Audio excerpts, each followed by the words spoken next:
제가 이 기도에 대한 설교를 꼭 해야 되겠다는 마음을 가진 것은 작년 헵시바 1천을 외칠 때부터예요. 저희 교회가 교회의 역할, 특별히 우리 교회의 꿈과 비전, 다음 세대를 이어가는 이 꿈을 이어가기 위해서는 기도하는 교회가 돼야 되겠다 하는 확신이 있었고, 그 마음으로 Mighty God, Mighty Prayer라고 하는 교회 표어를 만들게 되었습니다. 그러면서 계속해서 이제 기도에 대한 설교를 해야 되겠다 하는데, 이제 야고보서 끝나면서 이 말씀을 좀 전하게 되었습니다. 실은 이제 교회 부흥에도 이제 지나가면서 저에게도 그랬지만 우리 목회자들에게도 굉장히 어떤 영적인 도전들이 많이 왔습니다. 이 기도해야 되겠구나. 은혜를 막 부어 주시니까 기도를 더 열심히 해야 되겠다고 하는 것이 더 이게 각오가 생겼어요. 그래서 제 마음에 우리 베델교회가 정말로 많이 모이는 교회 이런 거 자랑하는 교회가 아니라 기도하는 교회가 되었으면 좋겠다. 예수님께서 성전을 향해서 만민이 기도하는 집이라고 말씀하셨잖아요. 지나가는 사람이 우리 베델교회 건물을 보면서 여기는 기도하는 집이야. 좀 그런 이야기를 참 듣고 싶다. 그냥 모여가지고 그냥 소곤소곤 기도하는 그게 뭐가 대수인가 싶지만, 하나님의 역사, 하나님이 펼치시는 역사는 기도하는 사람을 통해서 이끌어 가시는 것이 하나님의 방법이었어요. 기도하지 않는 사람들에게는 하나님의 역사를 하지 않으세요. 성경을 통해서 아무리 살펴보고 또 역사 속에서 하나님이 쓰신 인물을 봐도 기도하는 자를 통해서 하나님이 당신의 뜻을 펼쳐가는 것을 보게 됩니다. 저 그런 확신을 가지고 기도에 대해서 우리에게 도전 주는, 그리고 제가 개인적으로 기도에 대해서 확신을 갖고 마음을 품었던 성경 구절들을 여러분과 함께 나누는 시간을 몇 주 동안 가지려고 합니다. 사도 바울이 한 기도입니다. 사도 바울이 그냥 간단하게 하나님 앞에 무릎을 꿇었다라고 하는 이 표현이 저에게 와닿았어요. 무릎을 꿇고 기도하는 것이 만만치 않은 시대. 요즘도 의자에 앉아서 기도하지 바닥에 앉아서 무릎 꿇고 기도하는 것이 쉽지 않습니다. 전 그래서 우리 교회 수양관이 좋습니다. 수양관에 가면 그냥 바닥에 무릎 꿇고 기도할 수 있는 기회가 주어집니다. 도대체 왜 바울은 무릎 꿇고 기도한다는 말을 했을까 생각을 하는데, 저는 그 의미가 두 가지라고 생각해요.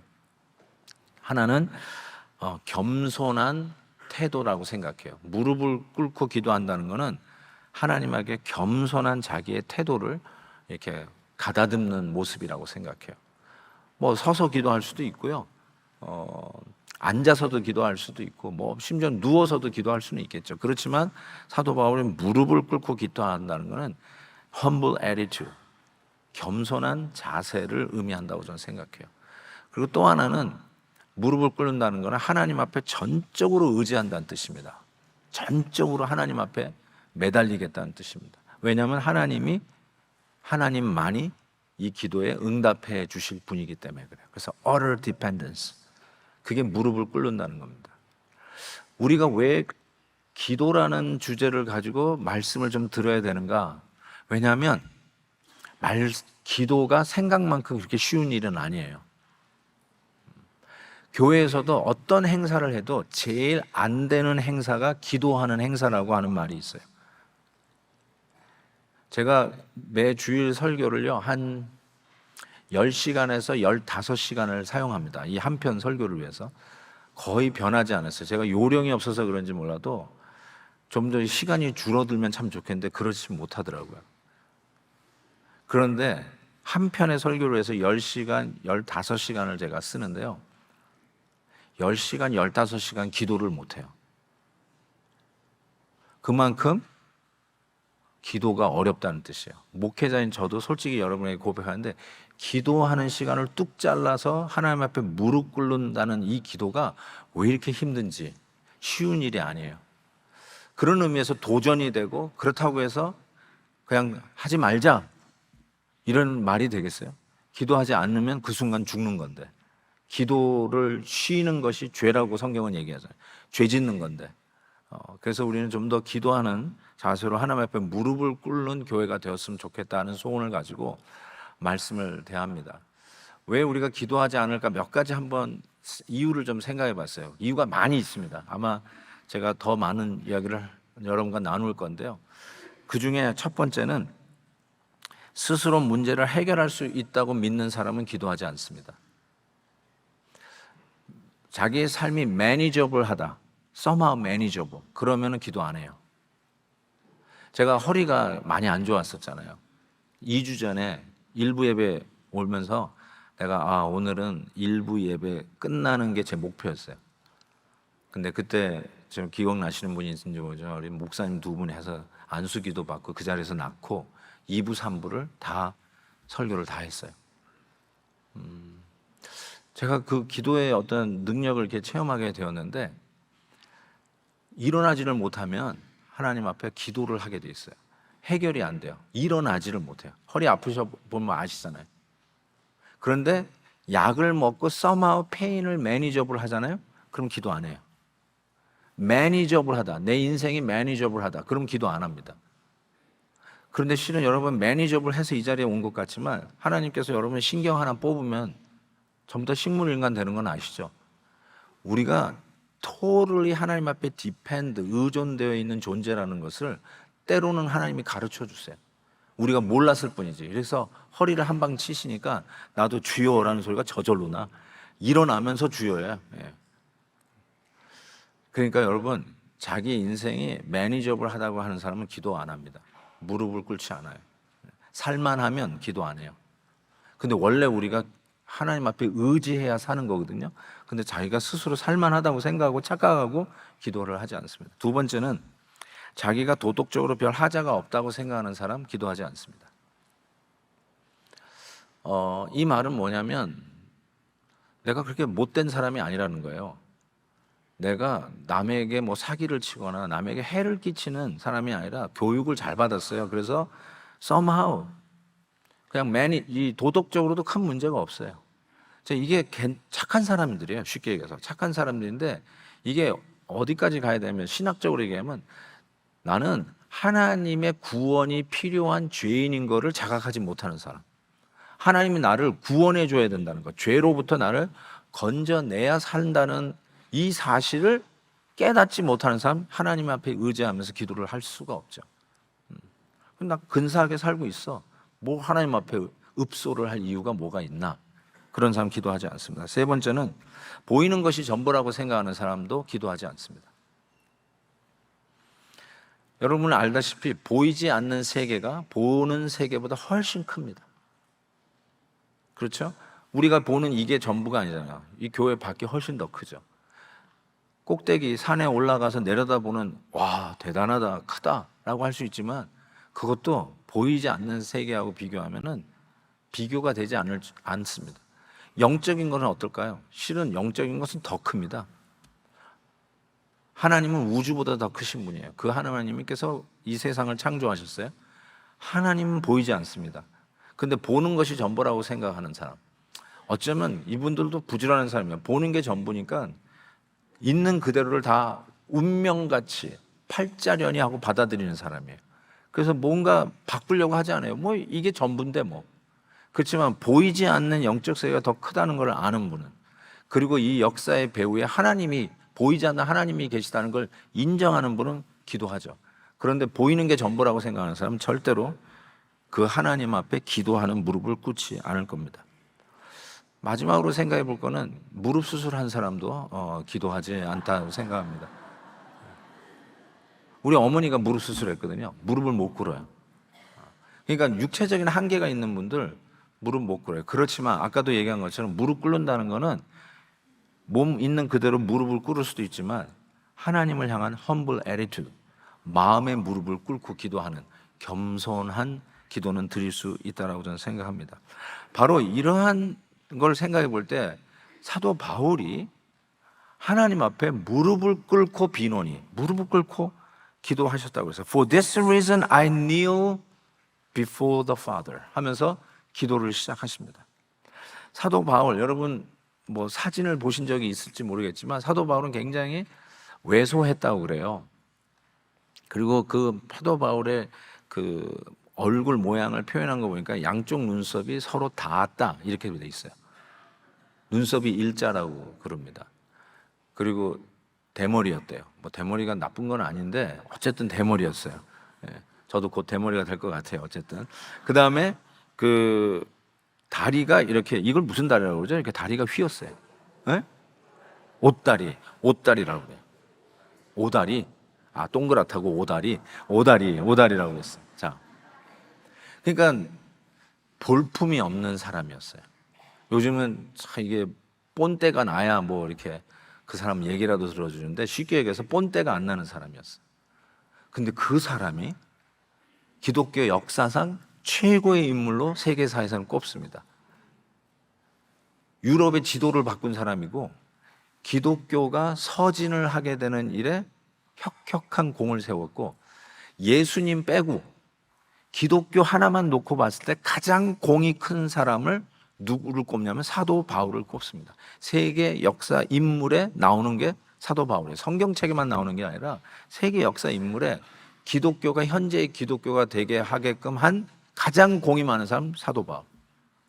그 사도 바울이 처음으로 유럽 땅을 밟아서 복음이 서진을 하기 시작했는데, 요번에 바로 그곳을 다니는 거예요. 그리스에서 사도 바울이 2차 전도 여행 때 유럽의 첫 교회, 빌립보 교회부터 시작해서 데살로니게 교회, 뭐 고린도 교회, 베레아 교회, 이곳을 다니게 되는데요. 정말 이 어마어마한 역사적인 현장에 이 놀라운 일들을 사도 바울이 어떻게 이걸 해냈겠냐는 거예요.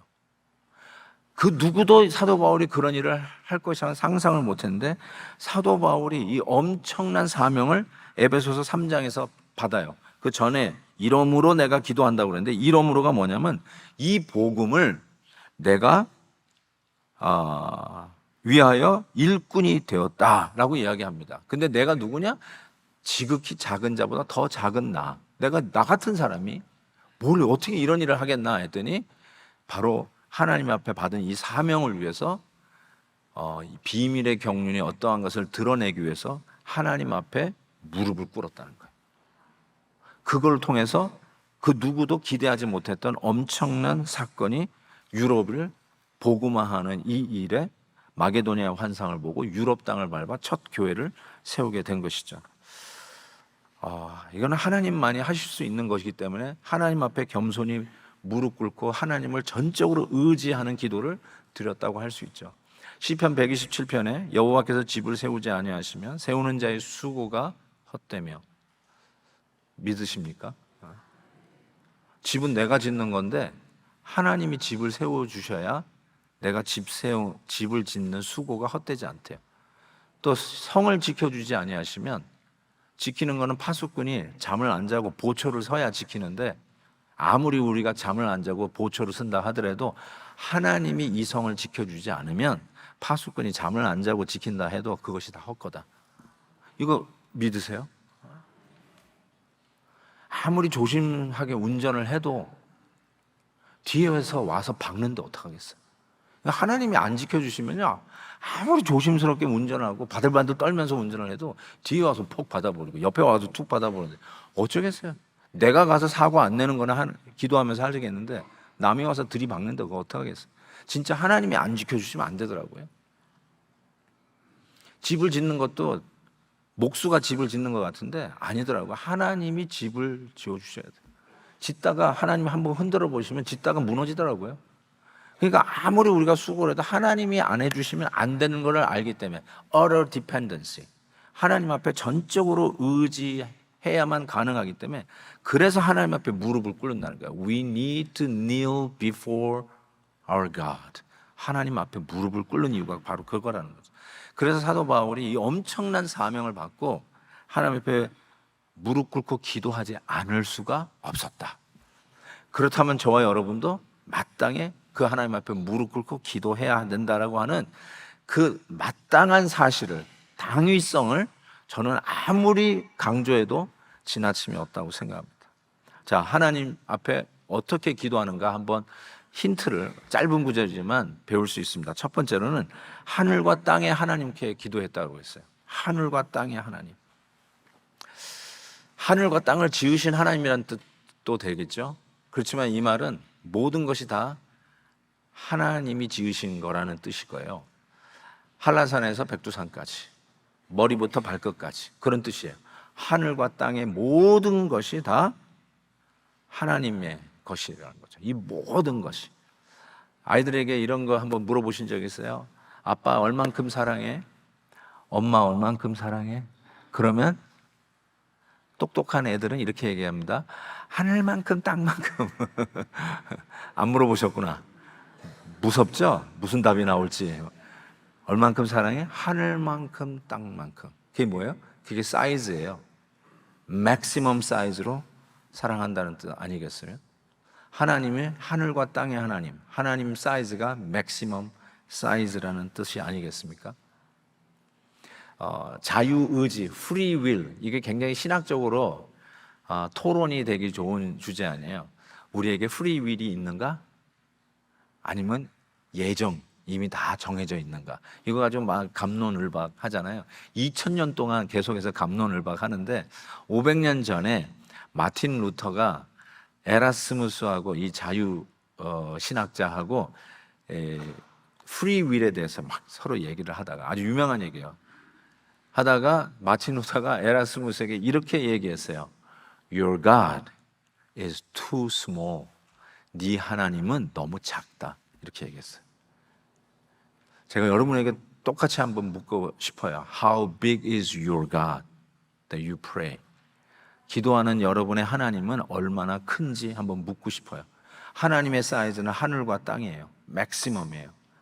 그런데 우리의 기도를 가만히 들어보니까 so small, so small. 너무 작아. 하나님이 이따만한데 요따만해요. 기도는 말이 약간 이상한데 이따만한 하나님 앞에 요따만한 기도를 한다는 거죠. 그래서 여러분에게 도전하고 싶어요. 기도 사이즈를 늘립시다. 한번 가만히 생각해보세요. 내 기도 사이즈가 요만한지 이만한지, 하늘과 땅 사이즈인 하나님 앞에 어떤 기도를 하는지. 제가 이거 간증하라고 하나님께서 시킨 것 같은데, 일부 예배 2주 전에 기도하고 도저히 다음 예배를 못 가겠다 생각을 하고 있는데, 설교하고 나서는 갑자기 그 마음이 들었다고 그랬잖아요. 그래서 마지막 찬양하고 끝나야 되는데 여기 박경철 목사하고 이쪽에 정승락 목사에 앉아 있는 거 보고 올라와서, 제가 그때 복대를 하고 있었잖아요. 이거 여기다 놓고 좀 기도 좀 해라. 그리고 여러분도 기도하십시다 그랬는데, 제가 들어보지 못한 함성과 같은 기도로 여러분이 저를 위해서 기도해 주셨는데, 기도를 막 하다가 갑자기 제가 내가 미쳤구나 이랬어요. 이거 안 나면 이게 무슨 창피냐. 대놓고 기도해자잖아요, 여러분. 이거는 바로 아는 거 아니에요. 그냥 속이 안 좋은데 기도해 주세요. 이거는 낫다고 그러면 되잖아요. 누가 어떻게 알겠어요? 근데 이거 허리는 이거 기어 올라왔는데 뛰어 내려가야 되는데 이거 큰일 났다 그랬는데, 기도하다가 하나님 내가 정신이 나갔군요. 그러면서 하나님 체면 좀 살려주세요 하는데, 진짜 그 기도를 하는 순간에, 아찔한 순간에 여기서 불이 나더라고요, 허리에서. 알았어요. 만져주시는 거. 제가 그래서 낫다고 그렇게 얘기했는데 계속 지금도 물어봐. 허리가 괜찮냐고. 낫다니까요. 낫어. 할렐루야. 낫다니까. 안 그러면 제가 집회를 갈 수 있었겠어요? 여러분, 하나님 앞에 기도를 사이즈를 여러분이 알고 기도하셔야 돼요. 하나님은 하늘과 땅 사이즈예요. Pray big and pray bigger. 더 큰 기도 하나님 앞에 들으세요. 이번에 제가 집회했던 교회가 106년 된 교회예요. 소위 이승만 대통령이 개척한 교회예요. 우리 건국 대통령 이승만 대통령이 시작한 교회예요. 우리 최초의 이민교회, 미국의 이민교회가 하와이에서 세워졌는데 그게 121년 됐어요. 작년이 120년이었는데 거기 그 최초의 교회를 섬기시다가 우리나라 건국 대통령이 제가 요번에 집회한 교회를 개척을 했어요. 그래서 이제 1919년 3월 1일이 김인현 3.1 운동을 한 날 아니에요? 그 전에 18년에 세워졌어요. 그러니까 지금 106년 된 거예요. 그러면서 진짜 나라를 살리는 교회가 돼야 된다, 이런 뜻을 가지고 이제 어떤 목사님이 개척했다기보다 이승만 대통령이 개척을 한 건데, 제가 요번에 가서 알았는데 그 최초의 그 교회에 이승만 대통령이 한 5년을 섬기셨대요. 그때 이제 목사님이 없으면, 예를 들어서 우리 같이 이렇게 뭐 다른 목사님도 같이 있어가지고 제가 없을 때 지난주 강솔로몬 목사님 설교하듯이 이렇게 부목사님 설교하는 게 아니라 그 중에 설교할 수 있는 사람인데 그때 이승만 대통령이 설교를 했다고 그러더라고요.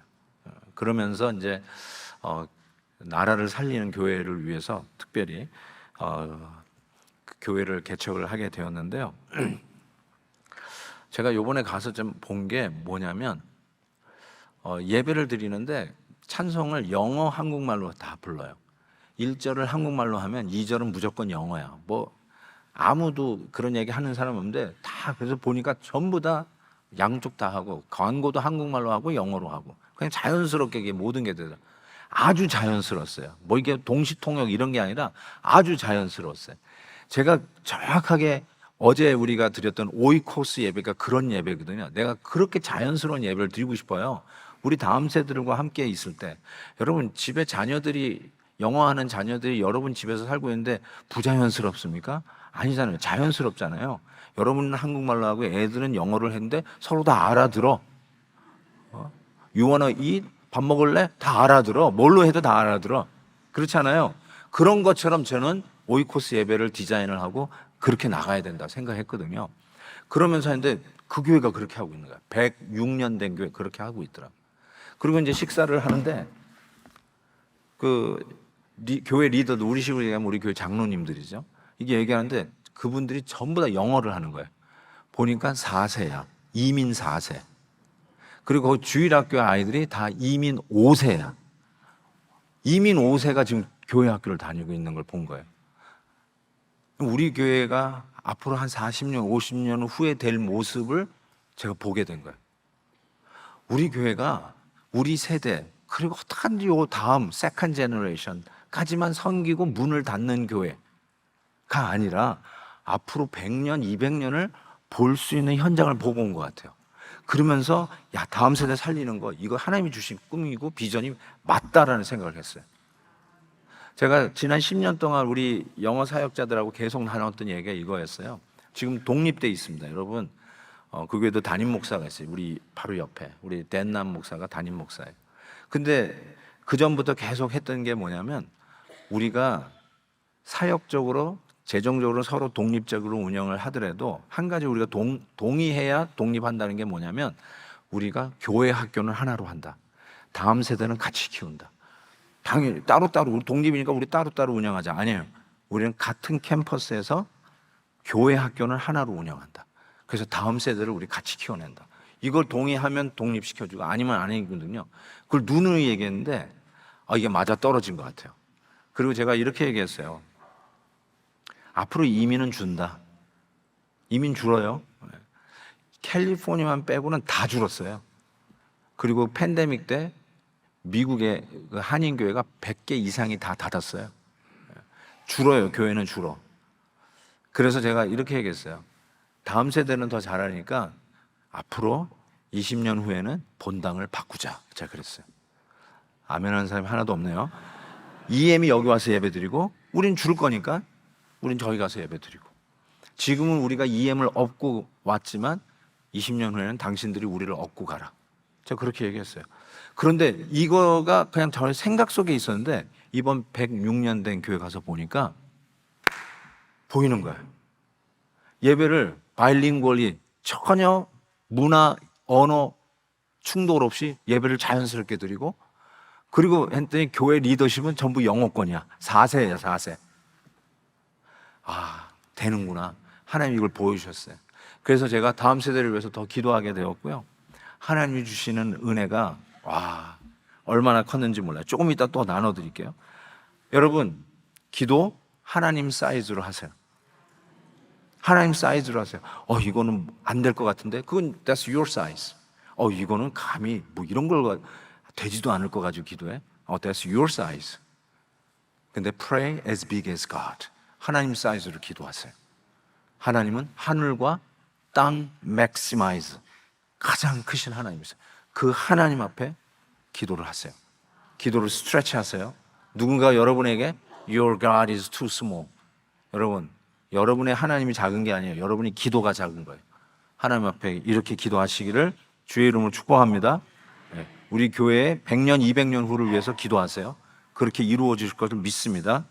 두 번째로는 이렇게 기도했어요. 각 족속에게 이름을 주시는 하나님 앞에 사도 바울이 기도했어요. 이게 뭐지? 왜 각 족속에 이름을 주시는 하나님이라고 그럴까?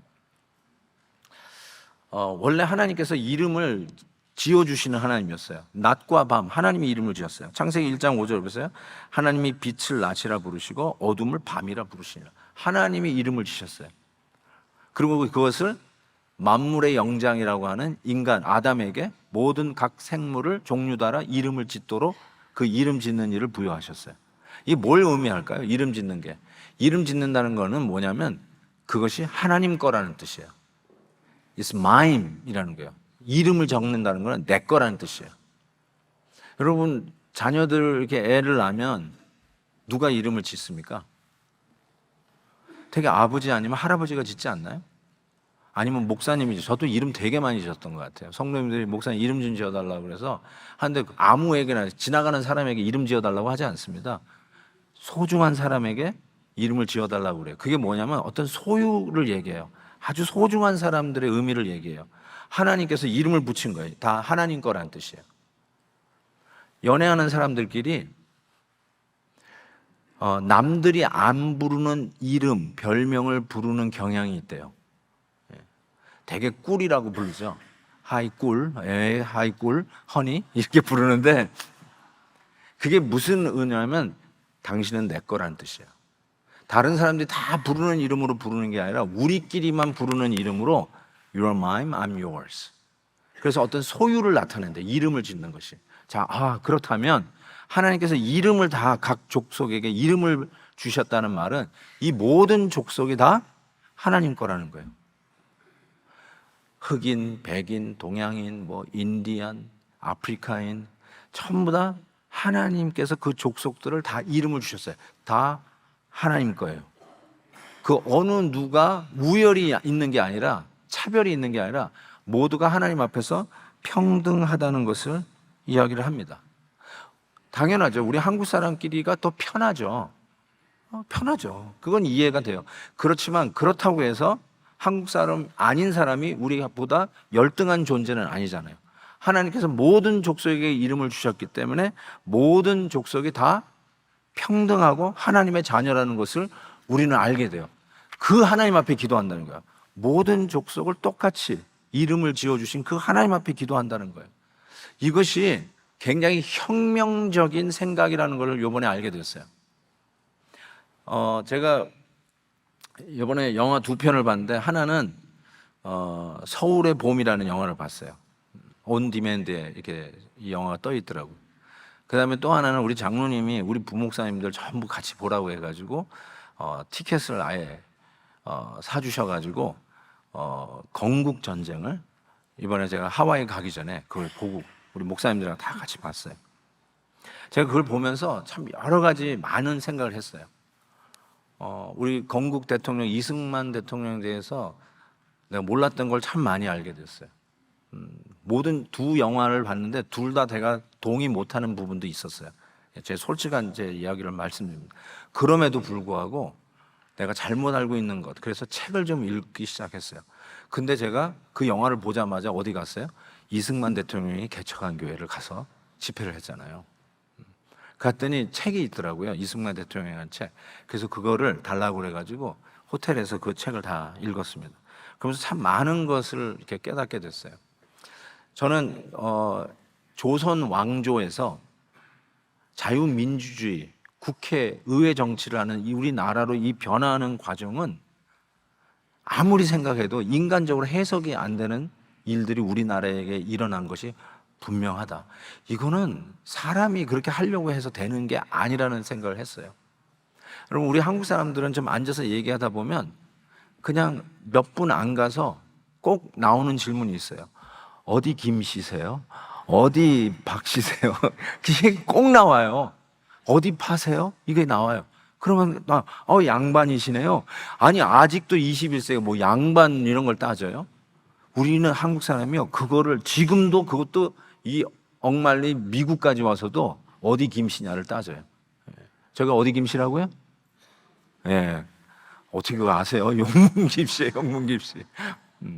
자, 제가 왜 이 말씀드리냐면 우리나라는 그 조그마한 땅덩어리, 그것도 반토막, 유일하게 분단된 나라, 이 세상에서. 분단된 나라가 우리나라뿐이 없어요. 그 조그마한 땅덩어리, 거기에서 경제 10위권 안에 있는 어마어마한 나라로 변모되어 있는 우리나라, 그리고 왕이 다스리는 정치에서 민주주의 정치로 변한 나라, 그리고 아까 장로님도 말씀 기도 중에 했지만은 수혜국에서 시혜국으로 바뀐 유일한 나라. 이게 아직까지 이런 나라가 역사 속에 없어요. 한 세기에 없는 게 아니라 지난 1000년 동안에 이런 나라가 없어요. 도움을 받던 나라가 도움을 주는 나라로 변한 나라가 히스토리에 없어요. 우리나라가 유일해요. 이런 일들이 우리나라에게 벌어졌다니까요. 지금도 그 조그만 땅덩어리에서 고향이 어디냐, 파가 어디냐, 이걸 따지는 참 희한한 나라. 그것도 미국까지 와서도 너는 좌냐 우냐를 따지는 희한한 이런 민족성을 가진 우리나라가 민주주의 나라가 되었다? 이거는 상상을 초월하기 힘들더라고요. 이거는 하나님이 개입하신 일이라는 생각이 확실하게 들었어요.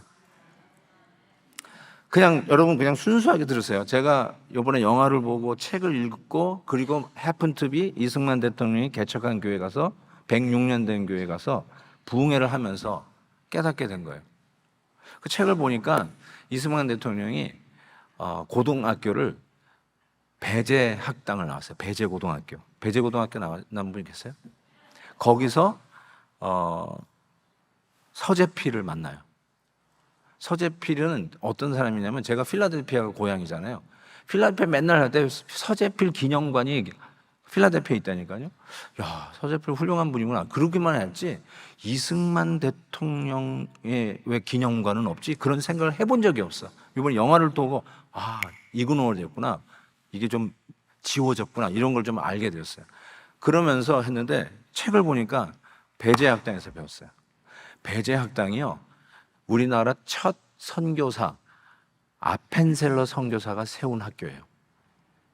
그 학교가 어떤 학교냐면 우리 교회가 베델 클래시컬 아카데미예요. 고정교육을 하는 학교를 세웠어요. 그냥 기독교 학교가 아니에요, 여러분.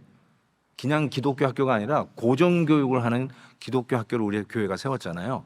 그런데 배제학당이 고정교육 학교예요. 그리고 아펜셀러가 미국에서 고정교육으로 훈련받은 사람이에요. 그래서 한국에서 고정교육하는 배제학당을 했는데 그게 뭐가 다른 거냐면요, 토론이 강해요. 서로 디스커션 하면서 어떤 자유민주주의 국가론을 확립하기 위한 논리 정연하게 서로 토론하면서 이렇게 하나의 뜻을 세울, 그래서 확실한 국가관을 그때서부터 배워요. 그러니까 이 나라가 앞으로 이런 민주주의가 돼야지 소망이 있다는 것을 일찍 자각하는 천재였어요. 그걸 알게 되었어요. 그러다가 그런 걸 하다 보니까 역적이라는 그런 누명을 쓰고 한성 감옥에 가게 되는데 그 감옥 안에는 사회의 비리, 사회의 그런 이런 문제아들이 있는 것이 아니라 바로 이러한 성각자들이 다 감옥에 와 있었던 거죠. 그런 사람들을 이 선교사가 후원을 해서 옥바지를 해가지고 성경을 읽으면서 그리고 영어 사전을 만들어가면서 이승만 대통령이 기독교를 받아들이고 크리스천이 됩니다. 그리고 전도를 해요. 그래서 그 한성 감옥에 있는 사람 다 전도를 해요. 영화에도 나오죠. 그래서 그 당시 제가 일부 때 좀 통계가 잘못됐다고 장로님이 고쳐주셨는데 어쨌든 기독교인이 그 당시 한국의 1%도 안 되는 그 인구를 가지고 김인현 독립선언문 사인한 사람이 33인 중에 16명이 기독교인이었어요. 그 많은 사람들이 한성 감옥 출신이에요. 이거를 우연이라고 이야기할 수 있나요? 하나님께서 한 사람을 기독교인으로 바꾸고 새로운 아주 건강한 국가관을 가지고 교육을 받고, 그래서 하와이에서도요, 제가 보고 왔습니다. 그 첫 이민자가 102명이 첫 이민 120여 년 전에 온 거예요. 미국에, 하와이에 사탕수수 그 공장에 왔는데 그 중에 60명이 크리스천이었어요. 인천 내리 감리교에서 왔어요. 반을. 그러니까 그 사람들이요, 하루 일당이 1불도 안 되고 몇십 전이었던 그때 2,000불의 헌금을 모아서 교회부터 짓습니다. 그 다음에 한 게 뭔지 아세요? 학교를 짓습니다. 이승만 대통령이 교육에 목숨을 걸었어요. 앞으로의 우리나라의 소망은 인재를 키워내는 것이다. 그래서 남녀공학, 여자들은 공부 안 해도 된다고 하던 시대였잖아요. 남녀공학에서 여자가 교육을 받아야 된다. 그래서 시작을 하게 된 거예요. 자기가 배제학당에서 배웠거든요. 내일의 소망은 이 일을 해야 된다. 야, 나는 이걸 보면서 와, 어떻게 지금도 조그마한 나라 지역적이고 지금도 파가 어디세요라고 얘기하고 지금도 어느 지방 어느 고향 이거 가지고 좌와 우가 갈리는 참 희한하게 디비전이 많은 우리나라가 어떻게 이런 나라가 될 수 있었을까? 이거는 틀림없이 하나님이 간섭하시고 하나님이 역사하신 거예요. 그래서 서양 사람을 벽 안의 귀신이라고 그래요. 벽, 푸를 벽자에다 눈 한자. 눈이 파란 귀신이라고 이야기하면서 남의 것을 받아들이기 싫어하고 쇄국 정책을 지키는 우리나라가 어떻게 이런 나라가 됐냐는 말이죠. 제가 어느 목사님의 이메일이 왔는데 보니까 한오바 한인교회 한오바 교회 목사님이라고 이렇게 연락이 왔어요. 그래서 이게 뭐지? 그랬는데 한오바 교회가 영국에 있는 교회예요. 제가 이제 다음 달인가 영국에 목사님들이 초대해가지고 목사님들 워크숍을 하러 가는데 그러면서 그때 뵙겠다고 그러는데 보니까 한국의 최초 선교사, 한국 땅은 밟지 못했지만 대동강에서 복음 전하고 배에서 순교당한 토마스 선교사가 한오바 교회 파송 선교사예요. 근데 한오바 파송교회 담임 목사가 한인이 됐어. 그 목사님이 나한테 이메일을 하면서 요번에 오면 보자고 그러시더라고. 그래서 내가 가만히 생각하면서 이게 어떻게 가능한 일이지? 인구당 가장 많은 선교사를 보낸 나라가 됐어요. 우리나라가. 명수로 얘기하면 미국 다음 2등이고 브라질이 3등이에요. 때로는 브라질이 2등을 할 때도 있었는데 다시 우리가 또 추격해서 2등이 됐어요.